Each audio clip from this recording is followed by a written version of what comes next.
बच्चों, आज के इस वीडियो में आपका बहुत बहुत स्वागत है। मैंने आपको मनुष्यता पाठ का रिवीजन कराना शुरू किया है, जिसमें कुछ अंश को मैंने पढ़ा दिया था और आज आपको छठवां, सातवां और आठवां मैं पढ़ाने जा रही हूँ। तो मैं प्रारंभ करती हूँ कि अनंत अंतरिक्ष में अनंत देव हैं खड़े, समक्ष ही स्वभाव जो बढ़ा रहे बड़े बड़े। परस्परावलंब से उठो तथा बढ़ो सभी, अभी अमर्त्य अंक में अपंक हो चढ़ो सभी। रहो न यूं कि एक से न काम और का सरे, वही मनुष्य है कि जो मनुष्य के लिए मरे। अब यहाँ पर कवि ने ये बताया है कि हम मनुष्य हैं। अगर हमारा जीवन मनुष्यों के लिए है तो हमें एक दूसरे की मदद करते हुए निरंतर आगे बढ़ना चाहिए। अनंत अंतरिक्ष में अनंत देव हैं खड़े। कवि ने ईश्वर को दयालु बताते हुए कहा है कि ईश्वर जो है वो बहुत दयालु है, वह सबकी मदद करता है। वह एक दूसरे की मदद करते हुए सबको अपने कार्य को पूर्ण करना चाहिए। मिलजुल के काम करने का संदेश देते हुए कवि कहता है कि हे मनुष्य, कोई भी काम संसार का जो है वो कठिन नहीं है। तुम काम करो और कदम बढ़ाओ। समस्त संसार अनंत अंतरिक्ष में अनंत देवता गण तुम्हारी मदद के लिए हमेशा अपनी भुजाएं बढ़ाए हुए खड़े होते हैं। अनंत अंतरिक्ष में अनंत देव हैं खड़े। उन्होंने मनुष्यों को कहा है कि तुम घबराओ नहीं, ईश्वर बहुत दयालु है, सबकी मदद करता है। तुम अपने कार्य की बाधाओं को दूर करते हुए निरंतर आगे बढ़ते रहो, और तुम अपने कार्य को अगर करते रहोगे तो इस अनंत अंतरिक्ष में तमाम देवता हैं जो तुम्हारी मदद के लिए सदैव खड़े रहेंगे। समक्ष ही स्वभाव जो बढ़ा रहे बड़े बड़े। तो उन्होंने कहा कि सारे देवतागण तुम्हारी मदद के लिए खड़े रहेंगे। वे लोग मदद के लिए स्वभाव अपनी भुजाओं को आगे बढ़ा रहे हैं तुम्हारे लिए, तुम्हारी मदद के लिए। अर्थात तुम्हारे पास तमाम लोग मदद के लिए खड़े हो जाएंगे। जब ईश्वर मदद करता है तो सारे लोग मदद के लिए आ जाते हैं। तो यहाँ पर यही बताया है। ऐसे में सभी एक दूसरे की सहायता करते हुए आगे बढ़ो। उन्होंने कहा कि परस्परावलंब से यानी एक दूसरे की सहायता करते हुए, परस्पर अवलंब, अवलंब मतलब सहारा, एक दूसरे का सहारा बनते हुए अगर तुम निरंतर आगे बढ़ते रहोगे तो तुम्हारे काम में कभी कोई बाधा नहीं आएगी। निरंतर आगे बढ़ते रहो, परस्परावलंब से उठो तथा बढ़ो सभी। एक दूसरे का सहारा बनते हुए तुम उठो, सहारा दो और आगे बढ़ो। और अगर तुम ऐसा करोगे तो तुम्हें देवताओं की गोद में स्थान मिलेगा। तुम निष्कलंक होके, निपंक, अभी अमर्त्य अंक में, अंक मतलब गोद, अपंक हो चढ़ो सभी, यानी निष्कलंक होके। अपंक मतलब होता है निष्कलंक। निष्कलंक हो करके तुम गोद में उनके स्थान पाओगे। और कहा उन्होंने कि अर्थात लोगों का उपकार करके देवतुल्य बन जाओगे। लोग तुम्हें सराहना की नज़र से देखेंगे, लोग तुम्हारे लिए सदैव आगे बढ़ेंगे। तुम अपने कार्य को करते हुए आगे बढ़ो। तमाम देवता तुम्हारी प्रतीक्षारत हैं कि तुम्हारे काम में मदद के लिए। और अगर तुम ऐसा करोगे तो निष्कलंक होकर उनकी गोद में स्थान प्राप्त कर जाओगे और देवतुल्य बन जाओगे। फिर कहा उन्होंने, रहो न यूं कि एक से न काम और का सरे। तुम एक दूसरे की मदद करते हुए इस तरह रहो, इस तरह मदद करो कि किसी की मदद के बिना भी किसी का काम न रुके। रहो न यूं कि एक से न काम और का सरे, यानी तुम अपने कार्यों को इस तरह से करो कि तुम्हारे कार्यों से दूसरों की मदद हो और दूसरों के कार्यों से तुम्हारी मदद हो। तो एक दूसरे का सहारा बनते हुए कार्यों को निरंतर करते चले जाओ तो तुम्हारे काम स्वतः होते जाएंगे, क्योंकि संसार में मनुष्य वही कहलाने योग्य है जो वही मनुष्य है कि जो मनुष्य के लिए मरे, अर्थात वही मनुष्य है जो मनुष्य के लिए अपने प्राणों को देने के लिए सदैव तत्पर रहे। तो यहाँ पर कितने सुंदर ढंग से कवि ने ये बात बताई है, यानी कि कहने का तात्पर्य परस्पर मदद करते हुए अगर हम आगे बढ़ेंगे, यानी परस्पर मदद करते हुए परोपकार करने की जो प्रेरणा मिली है हमें, उस परोपकार के माध्यम से हम निरंतर एक दूसरे की सहायता करते हुए उसे भी आगे बढ़ने देंगे और स्वयं भी आगे बढ़ेंगे। और इसके काव्य सौंदर्य की बात करें तो परोपकार करने की प्रेरणा दी गई है।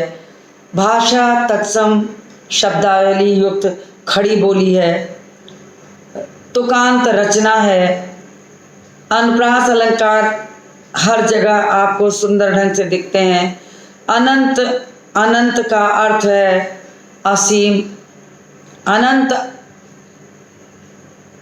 असीम जिसका कोई अंत ना हो।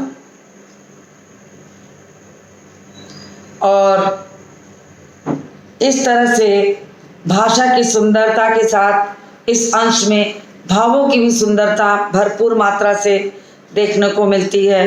तो सुंदर सुंदर ढंग से भावों की अभिव्यक्ति हो गई है।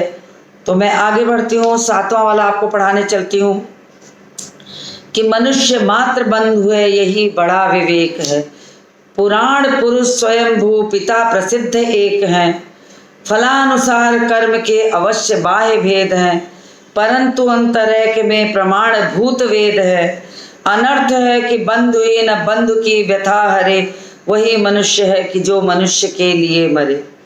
अब कवि ने यहाँ पर प्रेरणा दी है कि मनुष्य मात्र बंधु है यही बड़ा विवेक है। अच्छे और बुरे का फर्क करना विवेक कहलाता है। तो मनुष्य आपके वास्तव में भाई हैं, बंधु हैं, मित्र हैं। मनुष्य मात्र बंधु है, सारा भेदभाव आपसे भेदभाव बोलकर भाई मान करके सीख देते हुए कवि कहता है कि सच्चाई ये है कि सारे संसार के लोग जो हैं वो आपके भाई हैं, आपके बंधु हैं। पुराण पुरुष स्वयंभू पिता प्रसिद्ध एक हैं। कवि कहता है कि मनुष्य का सबसे बड़ा ज्ञान और विवेक यही है कि वो सारी दुनिया के लोगों को अपने भाई की तरह माने, मिलजुल के रहे, मिलजुल के एक दूसरे की मदद करे, काम करे और किसी भी प्रकार का वैमनस्य न रखे। यही मनुष्य का वास्तविक विवेक है। सभी मनुष्यों को जन्म देने वाला जो ईश्वर है वो सबका एक है। पुराण पुरुष स्वयंभू, स्वयंभू यानी स्वयं अवतरित, पुराणों में प्रसिद्ध है कि सब के पिता एकमात्र ईश्वर हैं, यानी हम सब एक ही ईश्वर की संतान हैं। और कहा कवि ने कि अगर हम सब एक ही ईश्वर की संतान हैं तो फलानुसार कर्म के अवश्य बाह्य भेद है। हमने अपने अपने कर्मों के अनुसार अपना बाहरी भेद पाया है, यानी हम जैसे कर्म करते हैं अपने कर्म के अनुसार हमारा बाह्य स्वरूप बना है। अच्छे कर्म, बुरे कर्म, जिस तरह का कर्म हमें मिला करने को उसके अनुसार हमारी जात, बिरादरी, ऊंचा नीचा, छोटा बड़ा हम बने। तो सभी मनुष्यों को जन्म देने वाला जो होता है वो पौराणिक पुरुष एकमात्र ईश्वर है। सभी एक ही ईश्वर की संतान हैं। तो हमारे बीच भाई भाई का संबंध हुआ और सारे जगत का अजन्मा पिता स्वयंभू, अजन्मा पिता ईश्वर है। मनुष्य को अलग अलग फल मिलने का जो कारण है उसके अपने अपने कर्म हैं कि हम फलानुसार कर्म के, जैसा हमने कर्म किया है उस अनुसार हमें फल मिलता है। यही फल मनुष्य के बाहरी भेद का निर्माण करता है, यानी कि फलानुसार कर्म के अवश्य बाह्य भेद है। ये सच है कि बाहरी रूप से मनुष्य में एक बाह्य भेद है, लेकिन वो अपने अपने कर्मों का फल है। हैं हम भाई भाई, एक ही ईश्वर की संतान, परंतु अंतरैक में प्रमाण भूत एक है। तो उनका परंतु आत्मा के आधार पर अगर देखा जाए तो हम सब एक समान हैं, सबकी आत्मा एक है, एक ही ईश्वर की हम संतान हैं और हम परमात्मा का अंश हैं। और इतना जानते हुए कि हम एक परमात्मा के अंश हैं, एक पिता की संतान हैं, अनर्थ है कि बंधुए न बंधु की व्यथा हरे। तब तो सबसे बड़ा अनर्थ है कि हम इतना सब कुछ जानते हुए भी, एक पिता की संतान होते हुए भी, भाई भाई होते हुए भी हम एक दूसरे के दुख को दूर न करें, तो सबसे बड़ा अनर्थ है। अनर्थ है कि बंधुए न बंधु की व्यथा हरे। तब तो ये सबसे बड़ा अनर्थ है कि एक भाई दूसरे भाई के कष्टों को दूर न करे। वही मनुष्य है कि जो मनुष्य के लिए मरे। तो सच्चाई ये है कि वही मनुष्य कहलाने योग्य है, जो वही वास्तव में मनुष्य कहलाने योग्य है कि जो दूसरों का दुख हरता है, दूसरों के कष्टों को दूर करता है, जो दूसरों के लिए जीवन जीता है, वो मनुष्य है। तो कवि ने यहाँ मनुष्यता के भाव को अलग अलग रूपों में, अलग अलग तरीके से, अलग अलग उदाहरणों के माध्यम से स्पष्ट किया है। और यहाँ आकर उन्होंने बताया कि हम सारे मनुष्य भाई भाई हैं, परमपिता परमेश्वर की संतान हैं, हमारी आत्मा एक है। अगर हम अलग रूप, अलग रंग, अलग जाति, अलग बिरादरी के किसी कारण से दिखते हैं तो हमारा बाह्य भेद है। मृत्यु के बाद सबकी आत्मा उसी परमात्मा में जाके विलीन होती है। तो ये हमारा बाह्य भेद है कि हम अलग अलग जातियों में, अलग अलग रूपों में, अलग अलग रंगों में दिखते हैं, लेकिन वास्तव में हम सब भाई भाई हैं, एक पिता की संतान हैं। और एक पिता की संतान होने के कारण, हमें भाई भाई होने के कारण, हमें एक दूसरे के दुख को दूर करना नित्य ध्यान में रखकर चलना चाहिए, तभी हम मनुष्य कहलाएंगे। भाषा वही संस्कृतनिष्ठ तत्सम शब्दावली, काव्यांश में तुकांत रचनाएं हैं, इनकी तुकांत रचना है। और विभिन्न सूक्तियों का भी प्रयोग इन्होंने किया है कि मनुष्य मात्र बंधु है, परंतु अंतरैक में प्रमाण भूत है। तो स्वयं भू पिता प्रसिद्ध एक है। तो ये सारी चीज़ें भी इसमें बताई गई हैं। तो काव्य सौंदर्य के माध्यम से अगर देखा जाए तो कवि ने यहाँ पर ये बताया है कि मनुष्यों का बाहरी भेद कोई मायने नहीं रखता।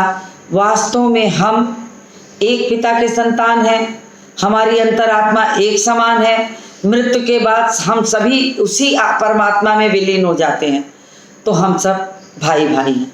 अपने कर्मों का फल पाते हुए हम अलग अलग रूपों और अलग अलग रंगों में संसार में हैं। अब इन्होंने इतनी बातें बताई मनुष्यता के लिए, तो अपने अंतिम कविता के अंतिम अंश में देखिए क्या कहते हैं कि अगर आप सब लोग एक पिता के संतान हैं, मनुष्य हैं और मनुष्य की मदद करने के लिए जन्मे हैं, तो आगे देखिए क्या बताते हैं। चलो अभीष्ट मार्ग पर सहर्ष खेलते हुए, विपत्ति विघ्न जो पड़े उन्हें ढकेलते हुए, घटे न हेल मेल हाँ बढ़े न भिन्नता कभी, अतर्क एक पंथ के सतर्क पंथ हो सभी, तभी समर्थ भाव है कि तारता हुआ तरे, वही मनुष्य है कि जो मनुष्य के लिए मरे। अब इन्होंने यहाँ पर कहा है कि वास्तव में चलो अभीष्ट मार्ग में सहर्ष खेलते। अभीष्ट मार्ग यानी इच्छित, चाहा हुआ मार्ग। कवि ने ये बताया है कि मनुष्य का अपना एक लक्ष्य होता है, जीवन का एक लक्ष्य होता है, एक चाहा हुआ रास्ता होता है। उस रास्ते पर बड़ी प्रसन्नता पूर्वक निरंतर आगे बढ़ो। कवि ने कहा है कि मानव जीवन में कदम कदम पर विघ्न बाधाएं आती रहती हैं। जो मनुष्य हतोत्साहित और निराश हो जाता है या जो बाधाएं निराश कर देती हैं, इन विघ्न बाधाओं को और निराशा से निकलने के लिए कवि ने रास्ता बताया है कि आप अपने द्वारा अपने इच्छित मार्ग पर निरंतर आगे बढ़ते रहो। तमाम बाधाएं जीवन में आएंगी, बाधाओं की कमी नहीं है। संसार में यदि हम अपने लक्ष्य को प्राप्त करने निकलते हैं तो उन्हें रोकने वाले, उन्हें टोकने वाले, उन्हें बर्बाद करने वाले तमाम बाधाएं हमारे सामने आती हैं। लेकिन अगर हम मनुष्य हैं, अगर हम अपने लक्ष्य को पाते हुए एक बार गिर गए तो इसके मतलब ये नहीं कि फिर हम कभी उठेंगे नहीं। हमें अपने मार्ग पर, अपने इच्छित मार्ग पर, अपने अभीष्ट मार्ग पर निरंतर आगे बढ़ना है। और कैसे बढ़ना है? सहर्ष खेलते हुए, सहर्ष, हंसी खुशी, खेलते कूदते, सरलता से निरंतर उस रास्ते पर आगे बढ़ते जाओ। अगर बढ़ते जाने की प्रतिज्ञा आपने कर ली है तो विपत्ति विघ्न जो पड़े उसे ढकेलते हुए। अगर आपने अभीष्ट मार्ग अपना निश्चित किया तो विपत्ति और विघ्न तो आएंगी ही। लेकिन आप अगर मनुष्य हो और आपने अपना लक्ष्य निर्धारित कर लिया है तो रास्ते में आने वाले विपत्ति बाधाओं को पैरों से ठोकर मार के ढकेलते हुए निरंतर आगे बढ़ते रहो।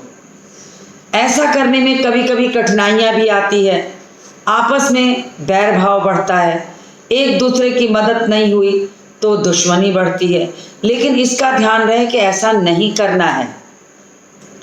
उन्होंने कहा घटे न हेल मेलहा, अपने निरंतर लक्ष्य को पाने के लिए रास्ते की विपत्ति विघ्न और बाधाओं को ढकेलते हुए कभी किसी से भिन्नता मत बढ़ाना, हेल मेल मत कम करना, प्रेम भाव न कम करना, अपने प्रेम भाव को सदैव ऐसे बनाए रखना।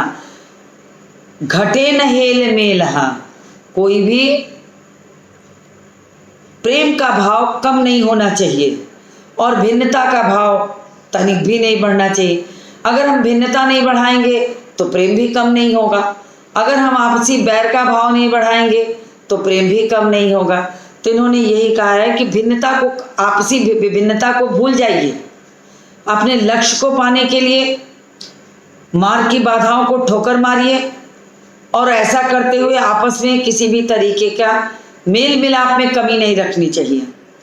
क्यों नहीं रखनी चाहिए? कि अतर्क एक पंथ के सतर्क पंथ हो सभी।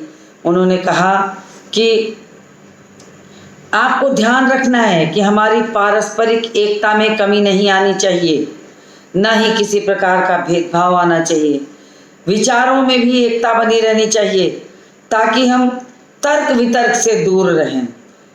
अतर्क एक पंथ के, एक रास्ते पे चलते हुए बिना तर्क किए, अतर्क, बिना तर्क किए, बिना भेदभाव के एक रास्ते को पकड़े हुए अगर हम चलते रहें, कैसे चलते रहें? सतर्क होके, सतर्कता पूर्वक अपनी मंजिल पर निरंतर बढ़ते हुए बिना भेदभाव के अगर हम आगे बढ़ते रहे तो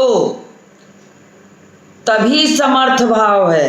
तो वास्तव में हम मनुष्यता के भाव के साथ आगे बढ़ रहे हैं। और मनुष्यता का भाव तभी सही है कि जब हम तारता हुआ तरे, तभी समर्थ भाव है कि तारता हुआ तरे। वास्तव में हम मनुष्य कहलाने योग्य तभी समर्थ होंगे, मनुष्यता हमारे अंदर तभी समर्थ भाव में रहेगी, दिखाई पड़ेगी, जब तारता हुआ तरे, जब दूसरों के कष्टों का निवारण करते हुए स्वयं अपने कष्ट दूर करने का हम प्रयत्न करेंगे तो हम मनुष्य हैं। हमें दूसरों का उद्धार करना है, हमारा उद्धार स्वयं हो जाएगा। जब हम दूसरों को उद्धार करने के लिए कटिबद्ध रहेंगे, निरंतर प्रतिज्ञाबद्ध रहेंगे, तो आपके अंदर वो समर्थ भाव स्वयं आ जाएगा, आपकी समर्थता स्वयं बढ़ जाएगी, क्योंकि आप दूसरों का कष्ट दूर करने के कटिबद्ध हैं, दूर करने के लिए बिल्कुल प्रतिज्ञाबद्ध हैं।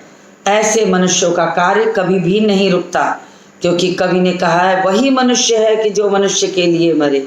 वास्तव में मनुष्य तो वही कहलाने योग्य है जिसने अपना जीवन मनुष्यों के लिए न्यौछावर कर दिया है, हम मनुष्य होकर मनुष्यों के दुश्मन बन जाएंगे तो हम मनुष्य नहीं हैं। हम स्वार्थी भाव से जीवन जीने लगे, दूसरों की मदद ना करें, दूसरों को आगे बढ़ने ना दें, दूसरों को नुकसान पहुंचाएं तो हम मनुष्य नहीं हैं। तो कवि ने यहाँ मनुष्यता के भाव को उजागर किया है कि आपने बड़े परिश्रम, बड़ी कठिन तपस्या के बाद 84 लाख योनियों के बाद मनुष्य का जन्म पाया है। और अगर 84 लाख योनियों के बाद ये अच्छे सत्कर्मों का, अच्छे कर्मों का ये फल है कि हम मनुष्य बने हैं, तो उस मनुष्यता के भाव के साथ हम जीवित रहें, तब हमें मनुष्यता का फल मिलेगा। जब हम दूसरों की मदद करेंगे तो हमारे कर्म स्वतः पूर्ण होते रहेंगे। तो यहाँ पर कवि ने कितने सुंदर ढंग से भाव की अभिव्यक्ति की है कि मनुष्यता का गुण मनुष्य को महान बनाता है, और अगर हम निकृष्टता के गुण से अपने आप को भर लेंगे तो हम मनुष्य होकर निकृष्ट हो जाएंगे, हम मनुष्य कहलाने योग्य नहीं होंगे। तो मनुष्यता का गुण तो तभी समर्थ होगा जब आप तारता हुआ तरे दूसरों के लिए भी सोचिए। सिर्फ अपना पेट भर लेने से दुनिया का पेट नहीं भर जाता, अपना पेट भरने के साथ साथ दूसरों के कल्याण की भावना भी अपने हृदय में रखिएगा, तब आप मनुष्य हैं। तो कवि ने यहाँ पर यही समझाने की कोशिश की है कि मनुष्यता का भाव तो वास्तव में तभी माना जाएगा जब हम अपने कर्मों के साथ साथ दूसरों की भी मदद के लिए सदैव तैयार रहें। अब इन्होंने देखिए कितना अच्छा कहा है कि अगर आप लक्ष्य के लिए निकलेंगे तो बाधाएं आना बिल्कुल स्वाभाविक है, लेकिन अगर बाधाओं से घबराकर आप रुक गए, डर गए, तो आप असफल हो जाएंगे। आप उन बाधाओं को अगर ठोकर मारते हुए बढ़ते रहेंगे तो आप सफल इंसान होंगे। भाषा कितनी सुंदर है, सुंदर तत्सम शब्दावली युक्त भाषा है, तुकांत रचना है। विपत्ति विघ्न जो पढ़िए तो भी एक जबान में एक लयात्मकता जुबान से सुनाई पड़ती है। विपत्ति विघ्न जो पड़े, चलो अभीष्ट मार्ग पर सहर्ष खेलते हुए। विपत्ति विघ्न जो पड़े, विपत्ति विघ्न, देखिए बोलने में भी उसकी एक जो लचक, एक लयात्मकता है, आपके स्वरों में सुनाई पड़ेगी। एक स्वर मैत्री अपने आप दिखाई देने लगती है। तो यहाँ पर तारता हुआ तरे, विपत्ति विघ्न में व वर्ण की आवृत्ति, अनुप्रास अलंकार और एक उपदेश पूर्ण शैली में ये अंश लिखा गया है। शिक्षाप्रद शैली, जिसमें एक शिक्षा मिलती है कि मनुष्य को अपने जीवन को सफल बनाने के लिए क्या करना चाहिए, हम एक सफल इंसान कैसे बन सकते हैं। सिर्फ अपना पेट भर लेने से हम सफल इंसान नहीं बन सकते। मानवता का गुण अगर हमारे भीतर नहीं है तो हम सफल इंसान नहीं बन सकते।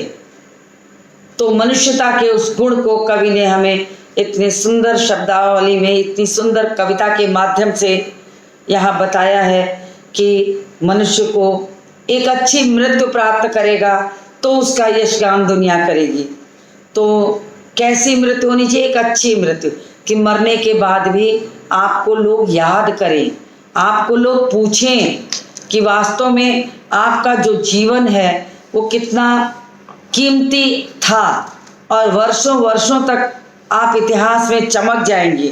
तो कवि ने यहाँ पर इतनी सुंदर ढंग से बातों को स्पष्ट किया है।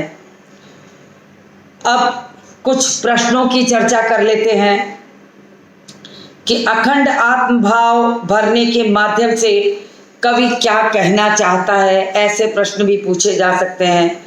तो वास्तव में अखंड आत्मभाव भरने की कविता में जो लिखा है, अखंड आत्मभाव भरने की बात कही गई है, उसी को मैं आपको समझाने की कोशिश कर रही हूँ कि अखंड आत्मभाव भरने से के माध्यम से वास्तव में कवि ये कहना चाहता है कि हमको एक दूसरे के साथ वैमनस्य, ईर्ष्या, द्वेष जैसे भावों को बिल्कुल नहीं रखना चाहिए।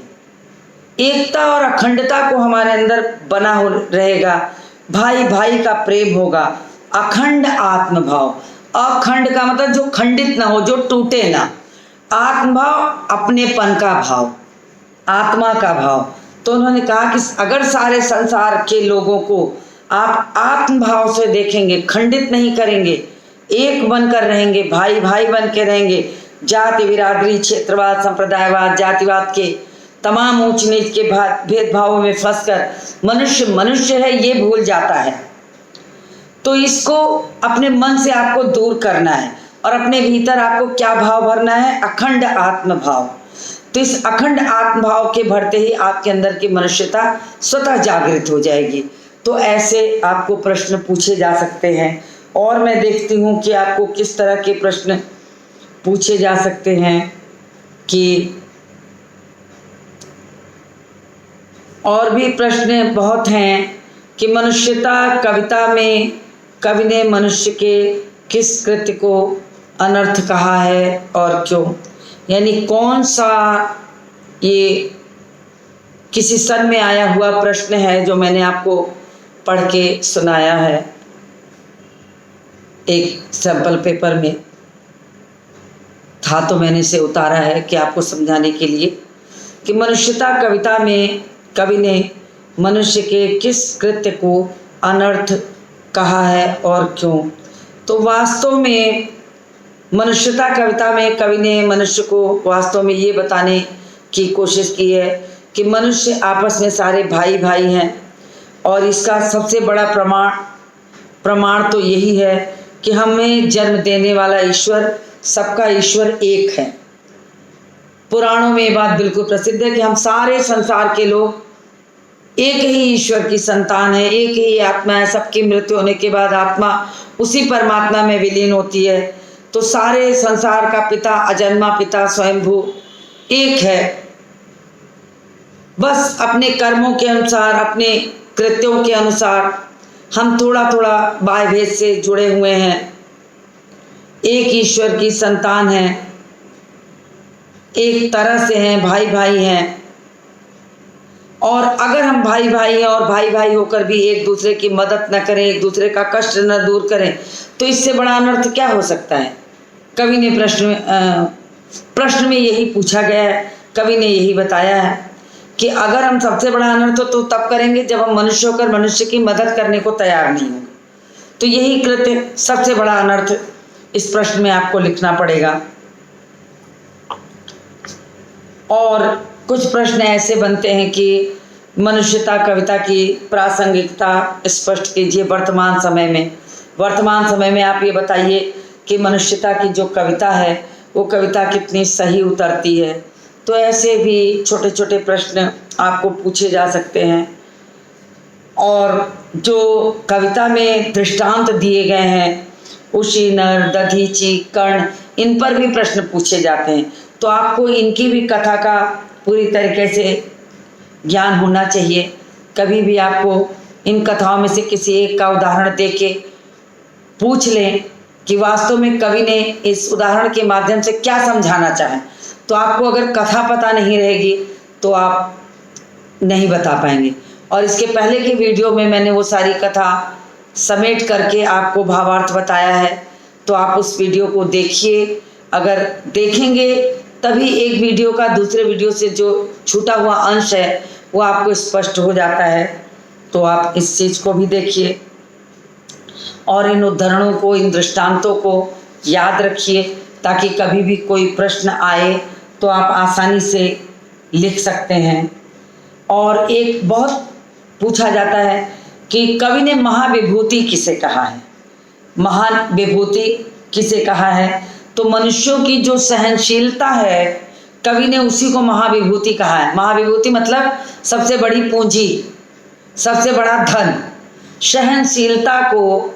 सहनशीलता को उन्होंने सबसे बड़ा धन बताया है कि सबसे बड़ा धन यही है। अगर हमारे पास सहनशीलता होगी तभी हम मनुष्य को मनुष्य समझेंगे, नहीं तो हम छीनना झपटना सारे कुकृत्य करके सिर्फ अपनी झोली भरने की कोशिश में रहेंगे। तो सहनशीलता की बात यहाँ पर कवि ने बताई है और उसी को महाविभूति कहा है। और कहा है कि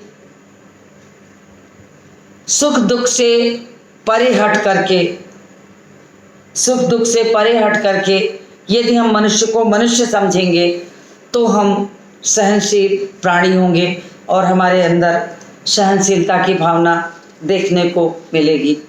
तो इतनी बातें मैंने आपको समझा दी, आपको कविता के सारे अंश को पढ़ाया, उसका काव्य सौंदर्य भी बताया, साथ ही साथ आपको मैंने दृष्टांत में रंतिदेव, दधीची, कर्ण, उशीनर की पौराणिक कथाओं की भी जानकारी दी। और तो आपको आशय स्पष्ट करने को, भाव स्पष्ट करने को भी आता है। आप उसके लिए भावार्थ को जानना आपके लिए बहुत ज़रूरी है, वो सब जानिए। साथ ही साथ प्रत्येक पदों में जो काव्य सौंदर्य छिपा है उसको भी अच्छी तरह से देख लीजिए, तब आपको ये पाठ पूरी तरीके से तैयार हो जाएगा। तो मैं उम्मीद करती हूँ कि आपको मैंने जो पढ़ाया वो आपको अच्छी तरह समझ में आ गया होगा। तो आज मैं इस वीडियो को यही समाप्त करती हूँ और मिलती हूँ आपसे अगले वीडियो में।